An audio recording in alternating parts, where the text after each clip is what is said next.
In early May, flames began to spread through a pine forest, consuming a dense carpet of leaves and underbrush. The burn was the definition of a good fire, intentionally ignited to clear vegetation that could fuel future infernos. It happened in the state leading the nation in controlled burns, Florida.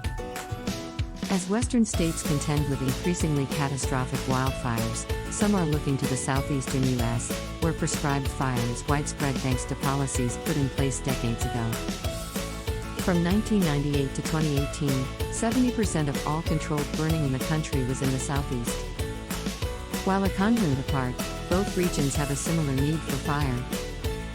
For thousands of years, forests and woodlands experienced regular burning, both sparked by lightning and used by Native American tribes, which prevented the buildup of flammable growth. Without fire, the landscape is prone to intense, potentially devastating wildfires. Despite that risk, western states have struggled to expand the use of controlled burns. This month, the U.S. Forest Service suspended them due to the extensive fires burning in record dry conditions. Now, several western states are moving to adopt the fire policies pioneered by Florida and other southern states as a hedge against the future. They include training problems for burn leaders and providing liability protection for them.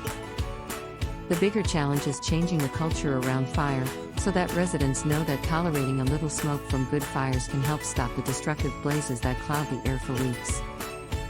We have this generational gap in fire knowledge in the Western U.S. that we're trying to rebuild now, says Lenya Quinn-Davison, a fire advisor for the University of California Cooperative Extension.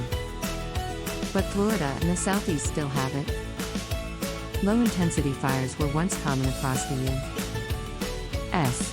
Tribes would burn woodlands to encourage plant growth, improve food and weeding resources, and attract game.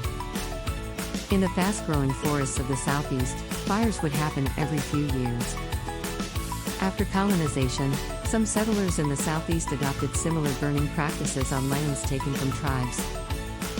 But by the early 1900s, the era of fire suppression began. Burning was seen as a threat to timber harvests. The U.S. Forest Service implemented an edict to extinguish all fires. On billboards and in ads, Smokey Bear spread the idea that fire was the enemy. By the 1960s, land managers realized that many landscapes had become choked with brush, grasses, and small trees.